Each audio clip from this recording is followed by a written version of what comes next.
Right, hi guys, I'm back again after a break for a month. I did a podcast yesterday and now I'm back again.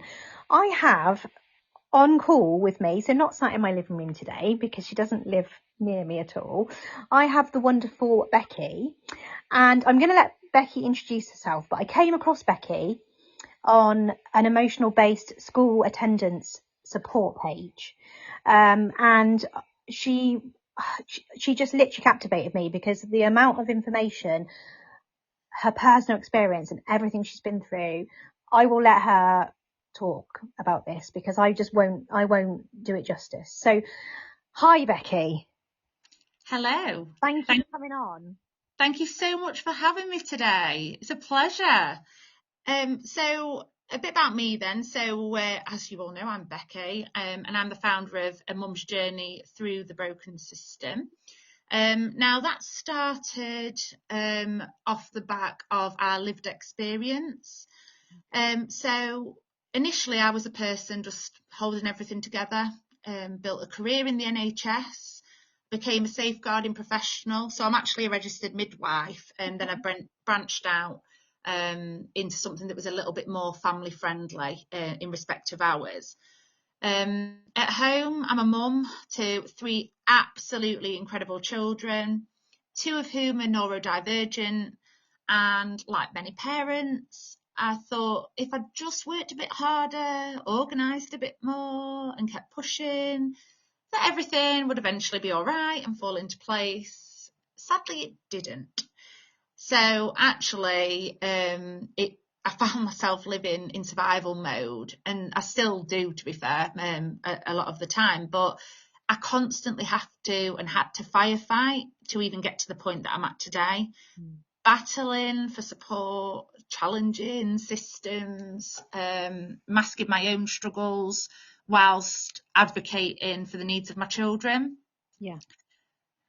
I didn't realise at the time I wasn't just raising neurodivergent children, but I was starting to understand that I was also neurodivergent by recognising a lot of the behaviours and presentations in my children in myself. So a lot of my life started to make sense, really, and I started to actually have a true identity, which most of my life I've always felt like on the outside looking in. Yeah. And it started to click into place a little bit more, but the overwhelm was quite extreme. So I've got a clear need to have control for that level of certainty. But what I found is I've got racing thoughts. I was striving for perfectionism, and the exhaustion from trying to fit into a world that wasn't designed for brains like ours, really, for like me and my children. So I'm not going to necessarily have all the answers today, but I just want to really be honest about our lived experience and what that actually looks like in the current system as it stands today. Yeah. So our experiences extend and cover things like autism, ADHD. So my son, he's got inattentive type, and my daughter, she's got combined type ADHD. They've also got PDA, so pathological demand avoidance traits as a result of that, and they're both on the EBSA pathway, so emotionally based school avoidance. We've had safeguarding, education involvement from things like attendance officers, SENCOs. There's been a lot of trauma, mental health involvement. And really, I want to give you an insight into what that looks like from that lived experience, because sometimes we can pick things up, we can see it on social media, we can read about it. But when you hear it verbatim from someone that's truly living and lived through those experiences, I think it just adds that extra context to understand that you can come out the other side, and that you're not alone as well. So there's been along the way victories that nobody necessarily sees or even actually considers as being a victory. There's been a lot of heartbreak, of course, in the fight. humour, that's kept us going through some of the darker times, and hopefully we hold on to that and the sparkle keeps us going. We do try and be optimistic, and it's glass half full, not half empty. Can be difficult, as you can imagine, at times, but on the whole, that's what we try and abide to. Basically, I started a mum's journey because I never ever want anybody to experience what I have. I don't want anyone to be isolated. I don't want anyone to feel that they are alone fighting this, because it is scary. And when you get those first words that leave your child's mouth that say, I am not going to school, it is fight or flight. And I think it's really important to know that even though at that moment in time you'll feel in crisis, you've got work, you've got other commitments, you've got other children, and you've got pushback that just doesn't fall in line, particularly if you've got your own divergence with the plan. And I think that sometimes that's really, really difficult to navigate, and to know that you've got somebody can absolutely be the deal breaker at that moment. And that's what I wanted to achieve by starting my blog via A Mum's Journey Through the Broken System, a place where people can reach out, they can speak to me, they can message me, there's no expectation. And if I can support them, I absolutely will. It might be signposting, I might have that knowledge. If I don't, I'm open and honest. I can give a perspective, but I can't give legal advice, let's say, or any specialist advice. But that is why I have got the focus and drive behind the page. It is all about support, because I don't want people to feel isolated in this journey, because it's blooming terrifying. Yeah. I also really want to focus on professionals, because I do sit on both sides of the coin. So I am a professional myself within the NHS. And I do sit on panels that have an influence over education, safeguarding, and the sectors that are all involved in decisions that impact on families and children. So I want professionals to have a level of understanding of what life is really like on the other side of the policies that they write and the systems that they are implementing and promoting. I need them to have that level of insight into the experts by lived experience. And that's something I'm really keen on as well. 100%. So what I want to do is try and help change the conversation really around things like neurodiversity, from blame and judgment to understanding and compassion. And I know that at the start we were speaking about whether or not, people, and I'm not saying that out there everyone's perfect and that there is no that there is no naughty behaviour, because it's life. People, they can break the rules, and they can deviate from what's perceived as being a good child. However, I do feel that a lot of children and young people are stigmatised as being naughty when actually they're misunderstood. 100%. All behaviour is communication, isn't it? At the end of the day, you communicate something. Yeah, absolutely. And it is about communication. But if we're not open to that communication being different to what we perceive as being the norm, then actually we're setting them up to fail. And by doing that, this whole ethos of the white paper saying, mainstream, we're going to make sure that mainstream's inclusive, have these great singing and dancing SEND provisions and SEND hubs. Well, actually, the first hurdle is, how on earth are we going to get these traumatised cohort of young people back through the doors in the first place? It's so much bigger. And if they've constantly had their self-esteem and confidence knocked by having unmet needs, then we've first of all got to make sure we're bridging that gap, instilling that level of confidence back into our young people and children, to know that actually it can be a safe place, needs can be met. It's just about having that understanding.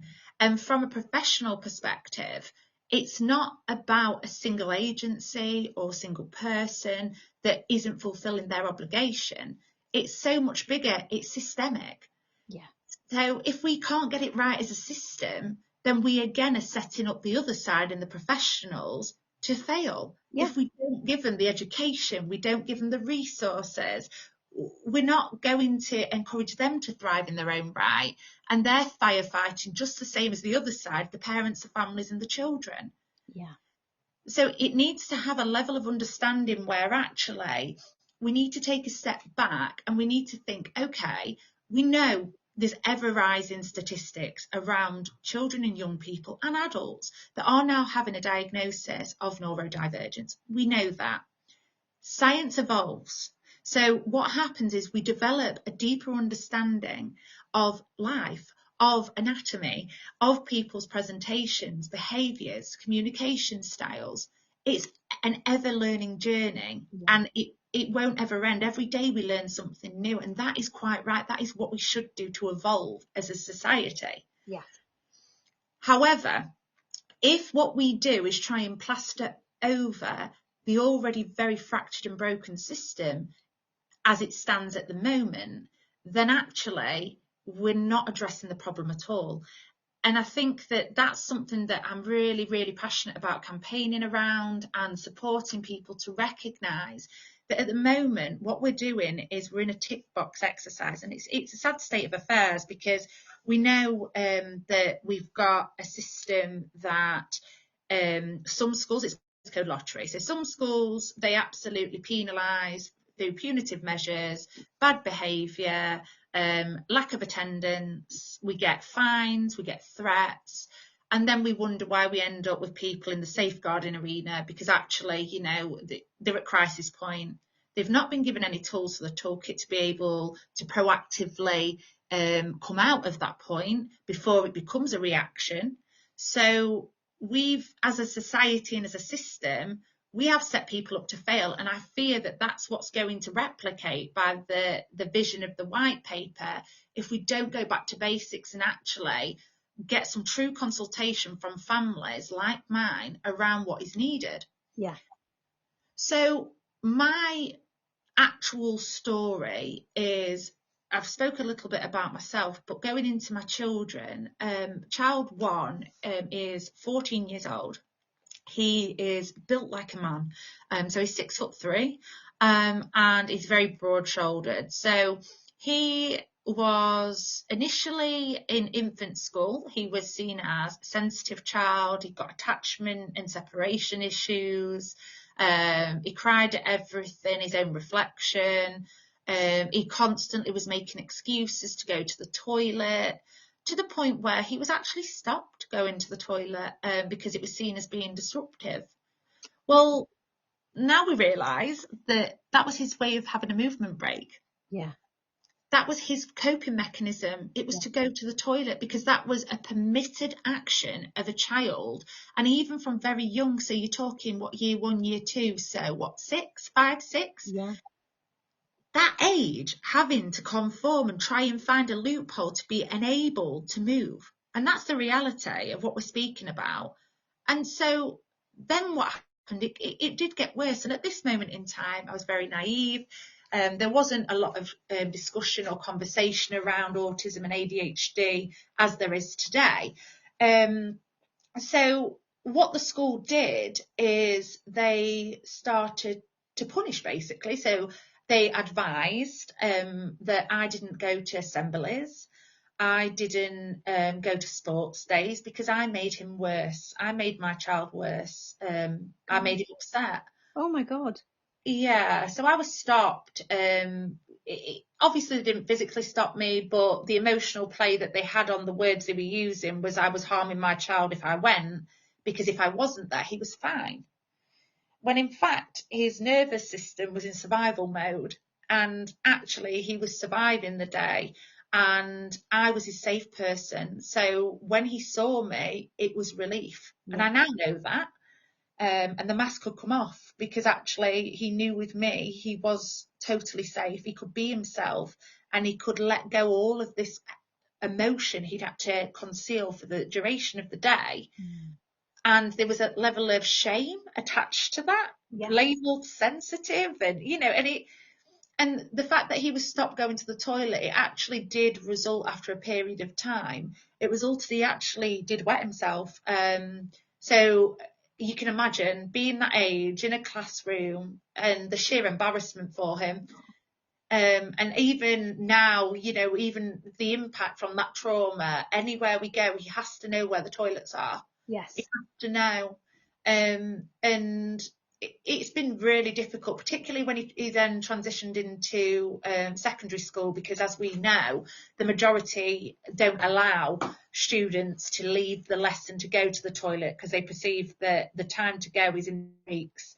And actually to go in lesson, it's like a privilege. It's an amazing reward almost to be able to go to the toilet. Yeah.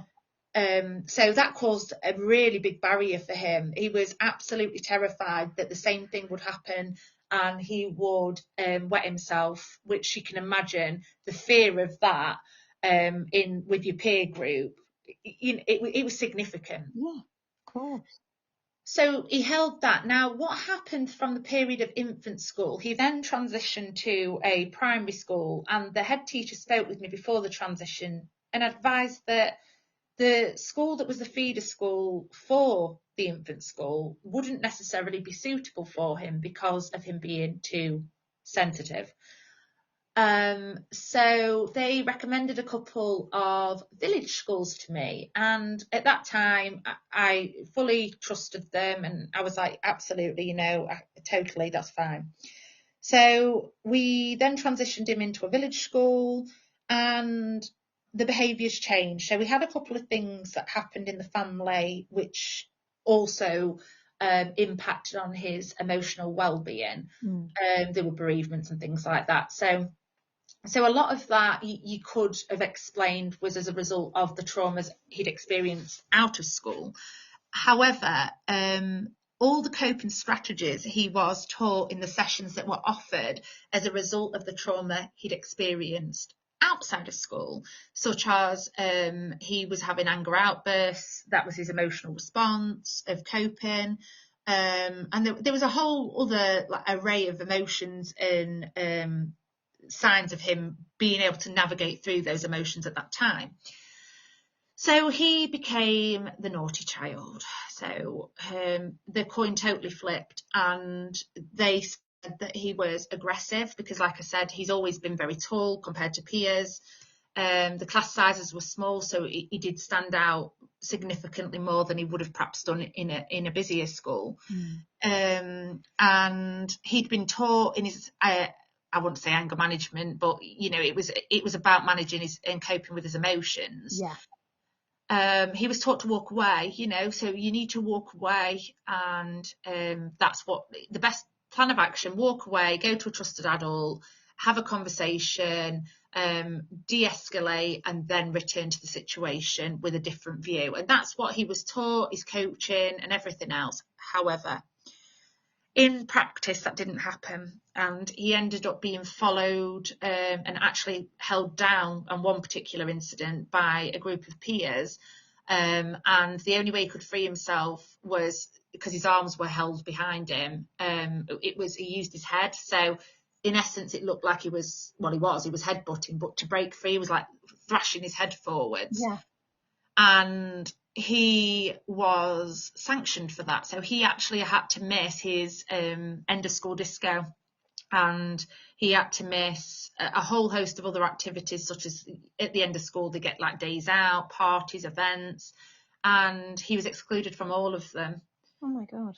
And that was as a result, again, of him trying to do what he'd been told and advised to do, and it not working, but him not being seen and him not being supported with a trauma-informed approach at that time, or even being given that opportunity to express what had happened. He'd been labelled. So then we step up and we move into senior school, and he transitions with the peer group from the previous school, and things just get absolutely catastrophically worse for him. So by now he's built up a barrier. It's fight or flight every day for him. His nervous system's totally shut. He's got a bus journey to do. He has got lots of noise. He's hypervigilant to everything. The smells on the bus, everything. So he focuses, and it's his phone. His phone is his only safe place. So he focuses solely on his phone. There was a period of bullying, and so what we did as a response to that seems quite extreme. But what we did as a response, because at this point I was doing and desperate to do anything I could to try and help him because he was having a really tough time.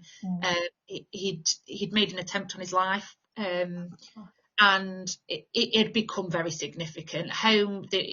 He was punching holes through walls. He'd broken his little finger. They call it a boxer's break, but he'd repeatedly fractured his finger from punching objects because he was just so dysregulated all the time. And it made it worse when he knew he'd got school the next day, because he was fearful initially about the bullying that was happening. And so we moved house. So we literally sold up, we moved. So we moved to a totally different area so that it was on a different bus route. He felt more settled and safe because he knew people on the bus that were his perceived friends at the time. And we moved his sister as well, because she'd just started in the nursery at the previous village school. So we moved her to be on the bus route as well. So there was a lot of movement, a lot of change, and it unsettled everyone really, including myself. Yeah. So then he went into secondary school. Now, after, like I say, that initial transition period, we went full throttle into it. The bullying subsided, and then Riley became again the naughty child. So he would come up with anything to not go to school. He'd lock himself in the toilet. It was a 6-mile journey just to get to the bus stop, what he would go on. And he'd try and jump out the car. He'd punch the chair in front of him of the driver, be it myself or my mum. And it was dangerous to continue. So we had to pull up a lot of the time to be able to be safe, really. Lots of derogatory language, so the harm and the exposure to the other children. It was not nice. My mum's got care and support needs as well, so she's been finding it really difficult. Behaviours were escalating, and again, he was still quite very built in comparison to peers. And in lesson, he'd start to swing back on his chair because he wasn't understanding the level of work. And also he needed that movement, so he needed the movement break. So he was constantly seen as being disruptive. He'd then end up getting removed from lesson. He'd be placed in with an older group, so he used to get put in the sixth form class.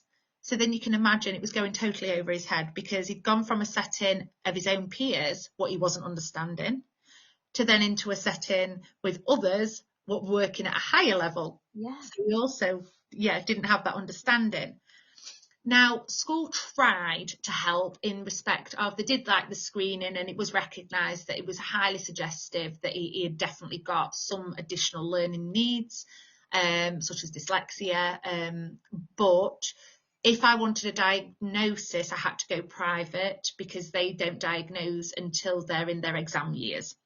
Right. So they said, what we can do though is we can offer the support even in the absence of a diagnosis, and we can pull him out of his lesson and put him into the hub. So it's a bit like a special class where you can go for that additional support, or we can give him a one-to-one in the lesson.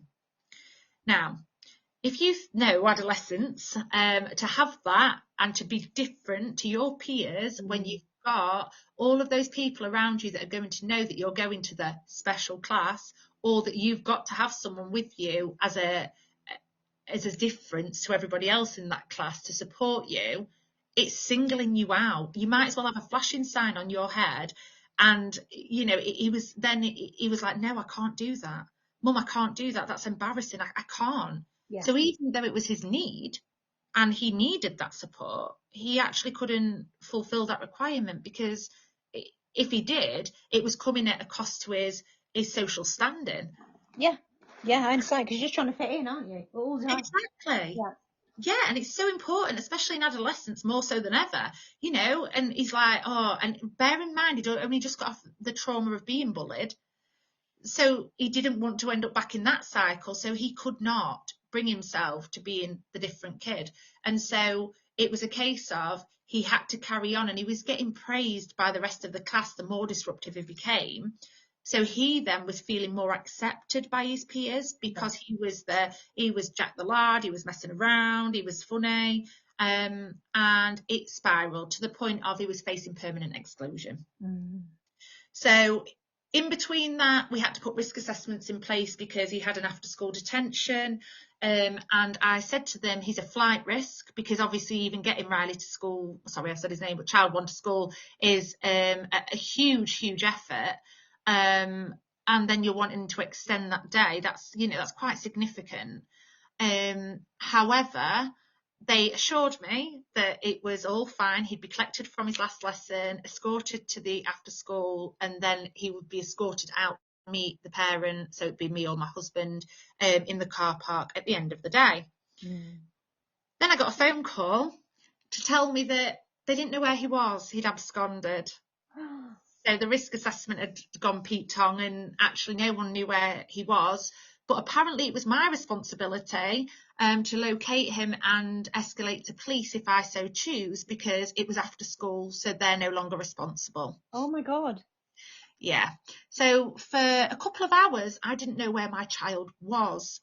Obviously escalated it, called it into the relevant agencies, got family members out looking, and eventually we found him.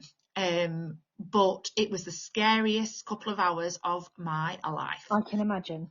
Even 5 minutes as a mother, losing your child, Exactly, absolutely horrific. And knowing how dysregulated Riley can become as well, I was frantic, and they was just so dismissive, which was really, it wasn't nice. So then I lost my trust and confidence. So I said, after that, he will not serve after school detentions. It's not happening. If you want him, then he has to serve them in the school day, which then for Riley, again, I keep saying it doesn't matter if I say his name, he's fine with that. Gosh, don't worry.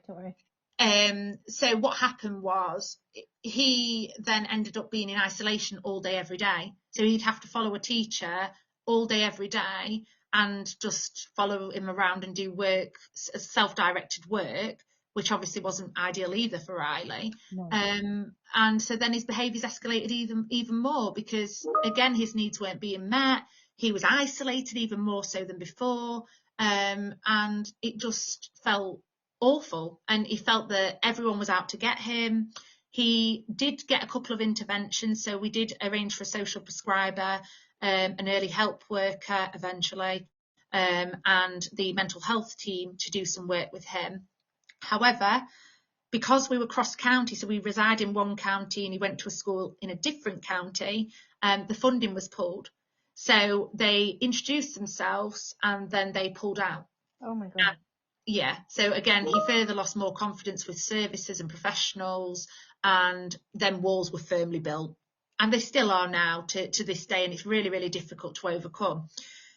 So what happened was Riley then turned around and said, I am not going to school. So we went through a period of reporting illness. He kept saying, I feel sick, I've been sick, I've got a headache, my bones hurt. We went through it all, to the point of he then didn't come up with excuses. He just said, I'm not going. Try and make me if you can. There's no way I could. It would have been impossible. I could not drag 6'3" child down into a vehicle, drive 6 miles safely, get them out onto a bus for a further journey, and then make it out alive. It wouldn't have happened. It would have been impossible for all of us. Yeah.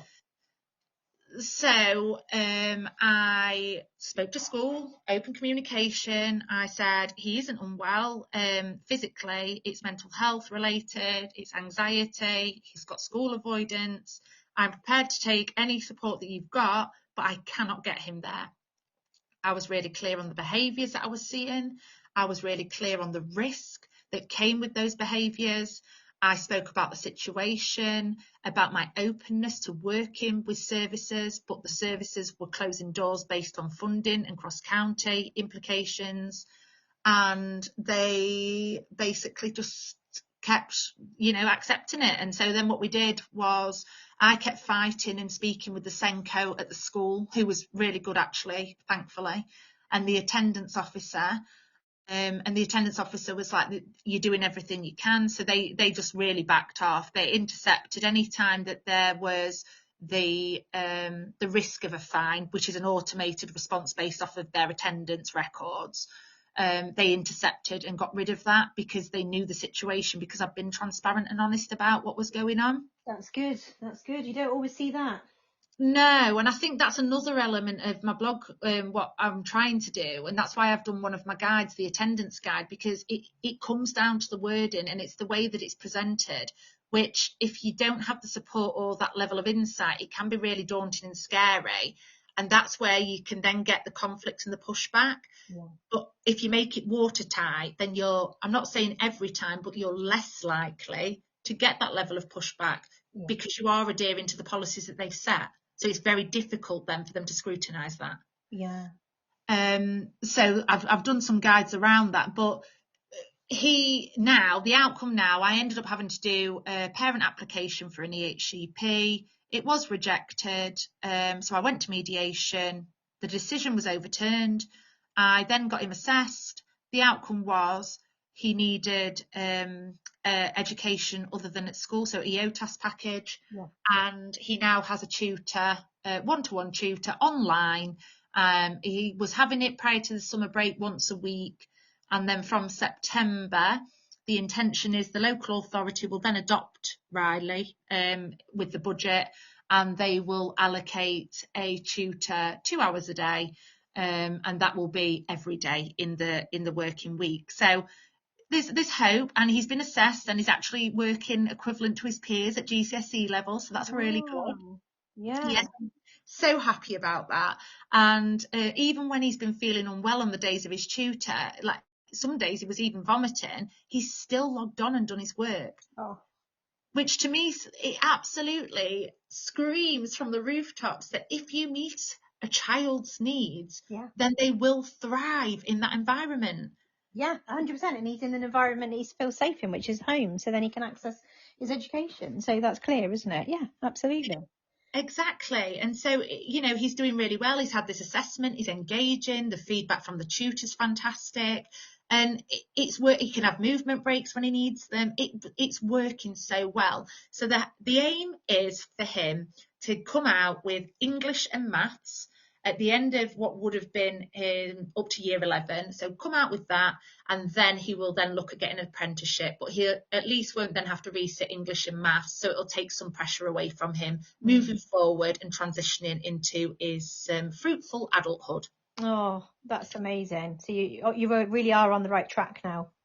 Absolutely. And then my journey with child 2, so 7-year-old daughter, and I have very similarly, so we moved her into a village school as well, and she really struggles socially. She's very tactile, so she's very grabby.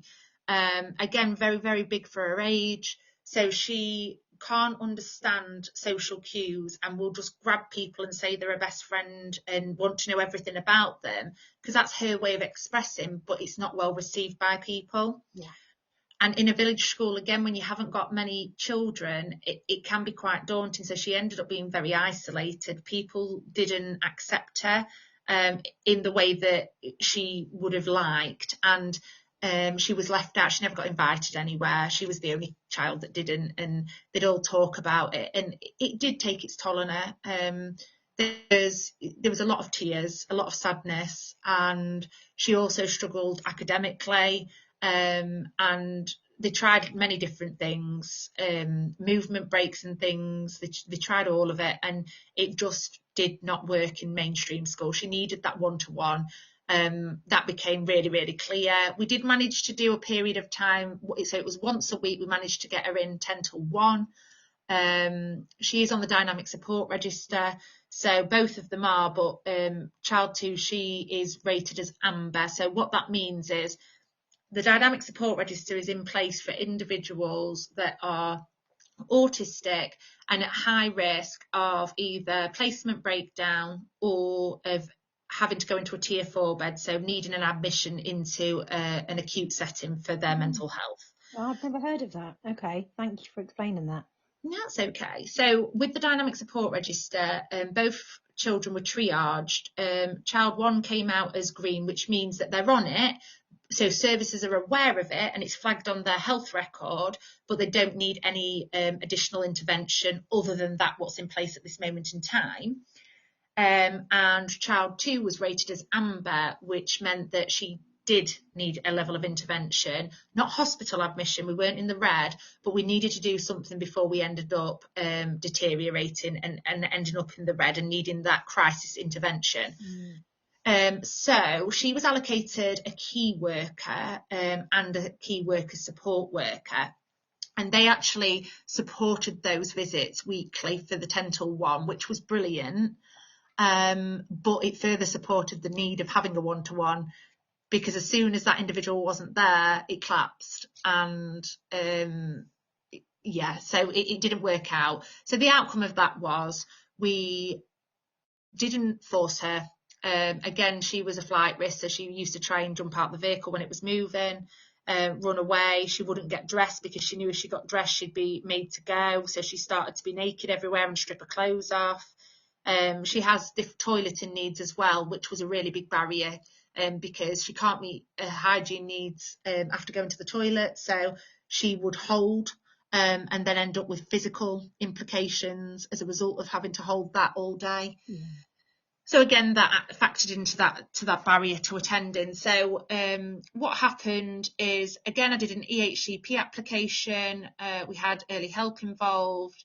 Early help actually at that point discharged because they said, quote, she was far too difficult for their service provision, but not quite difficult enough for social service provision. So we was left in a grey area, and it was very, very difficult. I burnt out, ended up having to have 13 weeks off work, lots of therapy myself, did the EHCP application. It was again rejected for her, went to mediation, the decision was overturned. We went through assessment, and last week we're given the draft EHCP. So that was amazing, and actually it stipulates on there that she needs a one-to-one. So we found a setting, thankfully it's a mainstream setting, but it's got a send hub. So she will be in there, and she will be given a one-to-one. They're going out to advert over the summer for her one-to-one. She's got, it's a very, very robust EHCP. It's got around her breaks to meet her needs and everything, and her learning will be to her level. She won't just follow the curriculum unless she's at that academic level for her age. She will be targeted for the level that she's actually at, which will be really helpful. And they've got a forestry school. So I'm really hopeful. She's very musical. She's fantastic. They both are absolutely incredible young people, as are all our children out there. And it's just giving them the right environment to thrive, to be nurtured and to grow. And I think that's what I'm about. And that is what I will die saying. You know, it's so important that we actually understand that this is so much bigger than a single child or a single behaviour. We need to holistically be looking at what is going on in that child or family's life. What can we do to help as a proactive response before it gets bad, before we hit crisis, before it requires a reaction? Because if we think of it from a business perspective and a wider system perspective, actually, if we target on that proactive intervention, it will be less costly long term, because if you think of transitioning into adulthood, we would then see, hopefully, a reduction in the number of not in education, employment or training statistics. Yes. We'd see adults that had got social skills. So we may see, and again, it's all hypothetical because it's not happened, so I don't know, but we may see a reduction in mental health demands, because actually anxiety may be reduced because people don't feel isolated and cut off. And we may see unemployment figures reducing and people seeking employment because they feel that they've got the skills to enable them. And I think that when we become to realise that actually one size does not fit all, and stop trying to make people on that conveyor belt that they go into the education system, they come out the other end with what's expected of them, or they're penalised, then I think that we're onto a winner. Once we get off of that view, I think we'll absolutely move the world. I think it'll really, it'll be amazing. Yeah. We just need to make sure everybody is singing from the same hymn sheet, because this starts as soon as, that child walked through the door. And I've heard many things, they're walking through the door. We've got them to a place where, okay, they're going to go in, they're going to give it a go. And then you've got somebody in the school office makes just a little flippant comment, and then it sets it all off again. Oh, don't you want to go to school? Don't you want to get a job?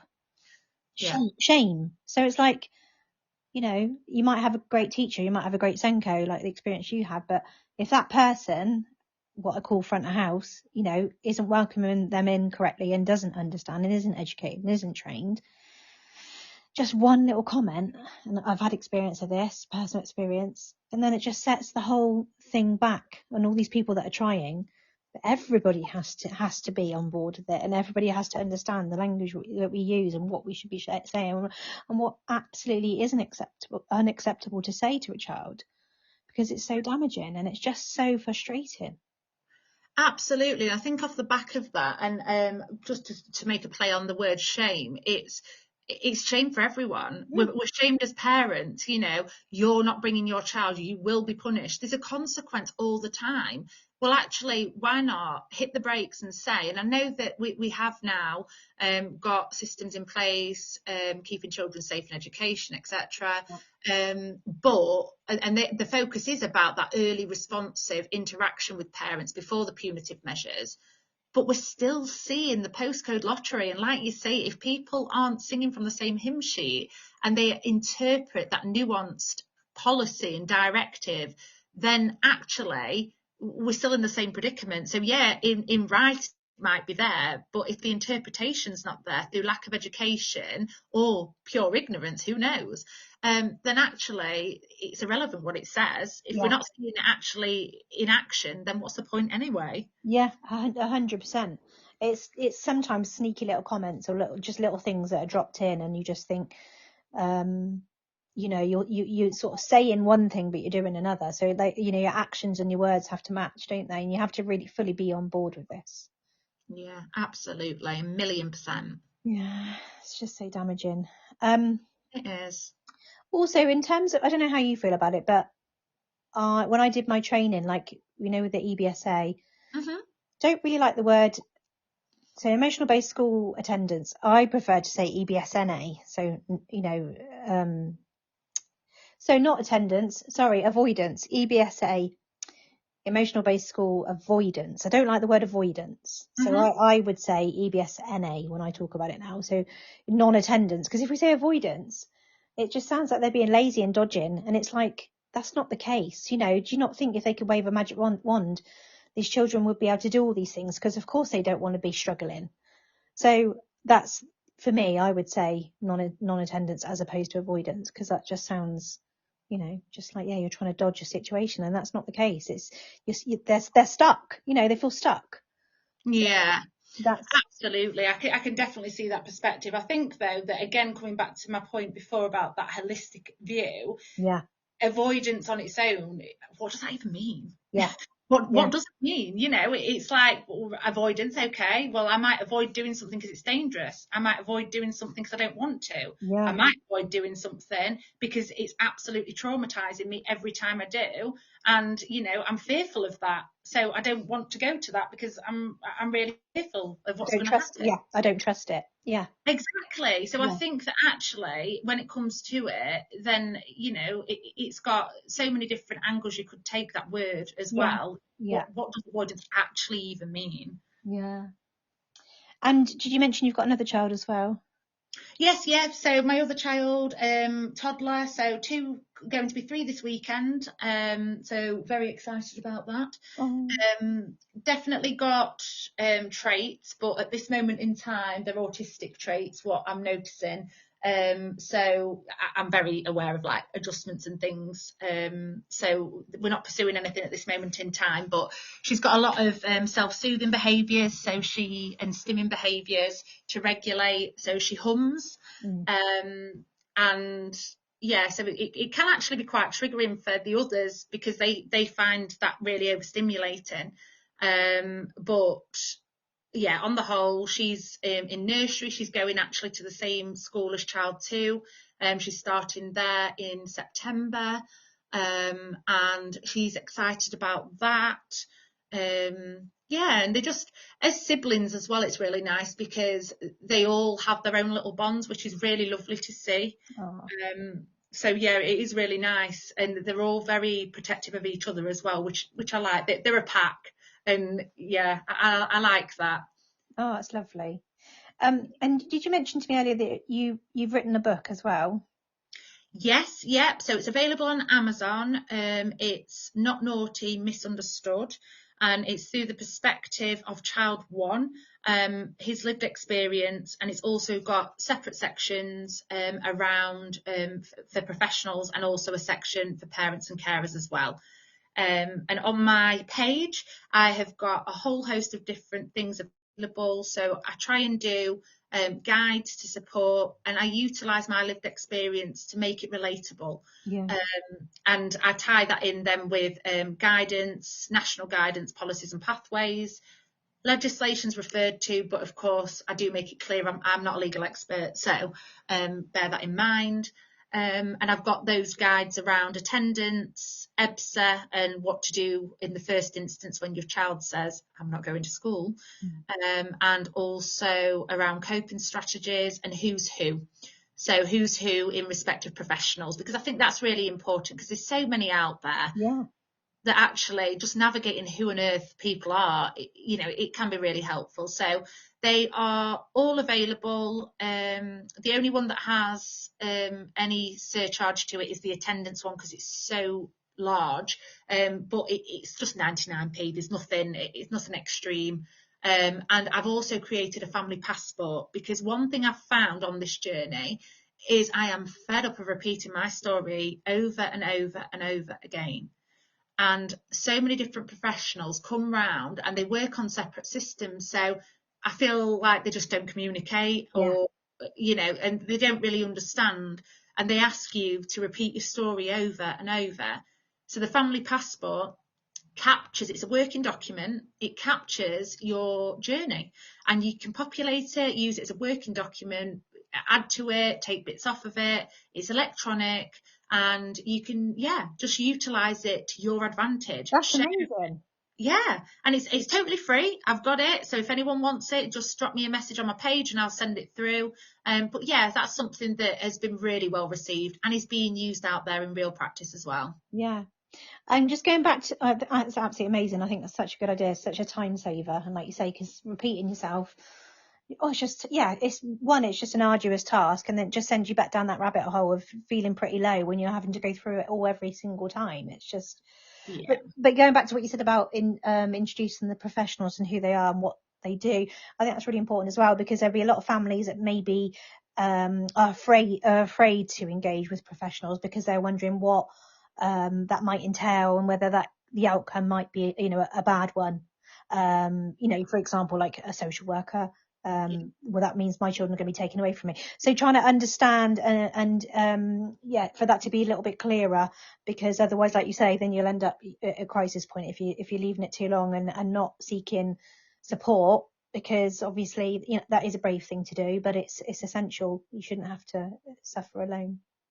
Yeah, absolutely. And I think that for me, and especially across county, there's so many different names for different services. And I thought, oh, but the Who's Who guide, again, it's another guide that's been very well received. Lots of people message me and say, they've found it really useful. So, and there's also things like templates on how to report attendance so that it's not marked down as unauthorised, or if it is, you've got that evidence there so that if you ever did get pursued via the court process, you can actually back up and you've got the documented evidence. Yeah.